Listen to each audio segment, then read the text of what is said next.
Hello, everyone, and welcome back to the podcast where you can improve your English while listening to real life topics. Today's episode is about something many people think about but don't always talk about openly: how to make friends as an adult. When we are children, making friends seems easy. You go to school, you sit next to someone in class, you play together during breaks, and suddenly you have a new friend. But as we grow older, things change. We move to new cities, change jobs, get busy with responsibilities, and often realize that making new friends is not as simple as it used to be. If you have ever felt lonely in a new place, or if you feel that your social circle is getting smaller as you get older, you are definitely not alone. Many adults experience the same situation. The good news is that it is absolutely possible to build meaningful friendships at any age. It just requires a different approach and sometimes a bit more courage. Let's start by talking about why making friends as an adult can be difficult. One of the main reasons is time. As adults, we usually have more responsibilities than we did when we were younger. We have jobs, families, bills to pay, and many daily tasks. After a long day of work, it is often easier to go home and relax than to go out and meet new people. Because of this, we may not give ourselves many opportunities to connect with others. Another reason is that we often stay inside our comfort zone. We already have a routine, and routines feel safe. We go to the same places, talk to the same people, and do the same activities. While this can make life more predictable, it also limits our chances to meet new friends. Meeting new people usually requires us to step outside of that comfortable routine, and that can feel uncomfortable at first. There is also the fear of rejection. As children, we may not think too much about what others think of us. But as adults, we can become more self-conscious. We might worry about being judged, ignored, or misunderstood. This fear can stop us from starting conversations or accepting invitations. However, it is important to remember that most people feel the same fear, even if they do not show it. Now that we understand some of the challenges, let's talk about practical ways to make friends as an adult. The first step is to change your mindset. Instead of thinking that making friends is something that only happens naturally or by chance, try to see it as a skill that you can learn and improve. Just like learning English, building friendships takes practice, patience, and effort. One of the best ways to meet new people is through shared activities. When you do something you enjoy, you automatically meet others who have similar interests. This makes conversations easier because you already have something in common. For example, if you like sports, you could join a local sports club or a gym class.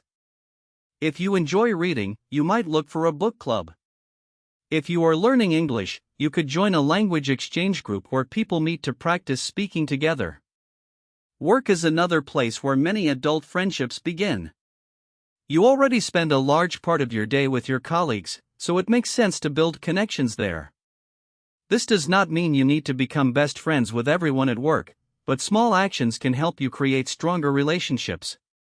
For example, you can invite a colleague to have lunch together, or you can join them for a coffee break. These simple moments of informal conversation can slowly grow into real friendships over time. If you work remotely or from home, meeting people through work can be more difficult. In that case, you may need to be more intentional about finding social opportunities. You might consider working occasionally from a co-working space or attending professional events, workshops, or conferences. These environments allow you to meet people who share your professional interests and experiences. Another useful strategy is to reconnect with people from your past. Sometimes we think we need to meet completely new people to make friends, but we may already know people we lost contact with.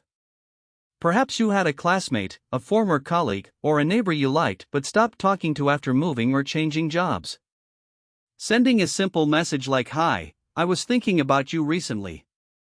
How have you been?" can reopen a connection. Not every message will lead to a close friendship, but some of them might. It is also important to be open and approachable. This may sound simple, but small things like smiling, making eye contact, and showing interest in others can make a big difference.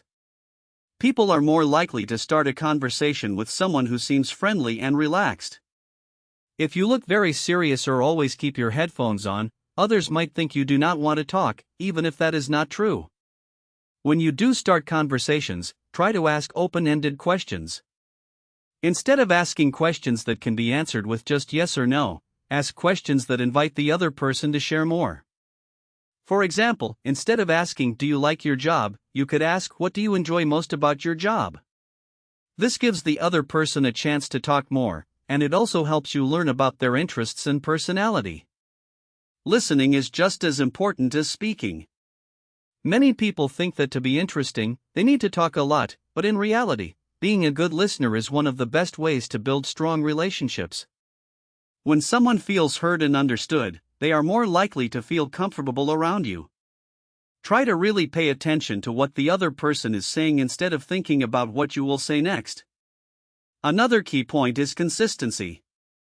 Friendship does not usually develop after just one meeting. It takes time and repeated contact. If you meet someone you enjoy talking to, try to stay in touch. You can suggest meeting again, sending a message, or inviting them to join you in another activity. It might feel a bit awkward at first, but many people are happy when someone else takes the initiative. At the same time, it is important to be patient. Not every person you meet will become a close friend, and that is completely normal. Building deep, meaningful friendships is a slow process. It involves trust, shared experiences, and emotional support, all of which take time to grow. Instead of focusing on the number of friends you have, it is better to focus on the quality of your relationships. Let's also talk about online friendships. In today's world, the internet offers many opportunities to connect with people. Social media, online communities, and forums allow you to meet people who share your hobbies, values, or life situations, even if they live in another city or country. For example, there are online groups for people who enjoy photography, cooking, gaming, or learning languages. Participating in these communities can help you feel less alone and may even lead to real-life friendships if you meet in person later. However, it is important to use the internet wisely. Try to choose positive and supportive communities, and be careful with your personal information. Online friendships can be meaningful, but they also require trust and respect, just like friendships in real life. Sometimes, the biggest obstacle to making friends is our own expectations. We might think that by a certain age, we should already have a stable group of close friends, and if we do not, we feel that something is wrong. But life is not the same for everyone. People move, relationships change, and priorities shift. It is completely normal for our social circles to grow and shrink over time. It can also be helpful to accept that adult friendships may look different from friendships in childhood or teenage years. When we were younger, we might have spent hours every day with our friends. As adults, this is often not possible. We may only meet once a week or even once a month. This does not mean the friendship is weak. Adult friendships are often based more on understanding, support, and meaningful conversations rather than on constant physical presence. Another important idea is to be willing to be a little vulnerable. Friendship grows when people share not only their successes but also their struggles, worries, and fears. Of course, you do not need to share your deepest secrets with someone you just met. But slowly opening up about your experiences and emotions can help build trust and create a deeper connection. It is also okay to take small risks. For example, you might invite someone to do something together, and they might say no because they are busy or not interested. This does not necessarily mean they do not like you. Adults often have full schedules and many responsibilities. Instead of taking rejection personally, try to see it as a normal part of the process. If you are shy or introverted, making new friends can feel especially challenging. You might prefer quiet environments and smaller groups rather than large parties or crowded events. The good news is that you do not have to change your personality to make friends. You can choose social situations that match your comfort level, such as small group activities, workshops, or one-on-one meetings. Many people actually prefer deeper conversations in calm environments rather than loud, busy places. For those of you who have moved to a new country or city, the challenge can be even greater because you may also face language barriers or cultural differences. In this situation, it can be helpful to look for communities of people who are also new to the area. They often feel the same need to build connections and may be more open to starting new friendships. Language classes, cultural exchange events, and local community centers are great places to start. Let's not forget that friendship is a two-way street. It is not only about finding people who support you, but also about being someone who supports others. Small gestures like remembering someone's birthday, sending a message to ask how they are doing, or offering help when they are stressed can strengthen a relationship and show that you care. Finally, I want to remind you that it is never too late to make new friends. Some people meet their closest friends in their 30s, 40s, or even later in life. Human beings are social by nature, and we continue to need connection and companionship throughout our entire lives.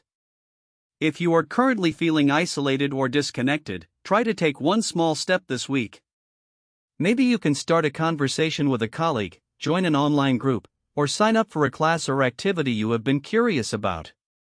You do not need to change your life overnight. Even small actions, repeated over time, can lead to meaningful relationships. To summarize today's episode, making friends as an adult can be challenging because of time, routines, and fear of rejection.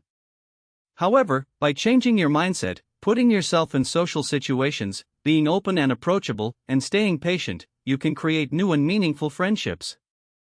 Remember that friendship is built step by step, through shared experiences, honest conversations, and mutual support. Thank you for listening to this episode and for spending this time improving your English with me. If you found this topic helpful, you might want to think about your own social life and what small changes you could make to feel more connected to others. I hope today's discussion gave you both useful language and practical ideas you can use in your daily life. I'll see you in the next episode, where we will explore another topic to help you grow your vocabulary, your confidence, and your understanding of the world in English. Until then, take care of yourself and maybe reach out to someone you haven't talked to in a while.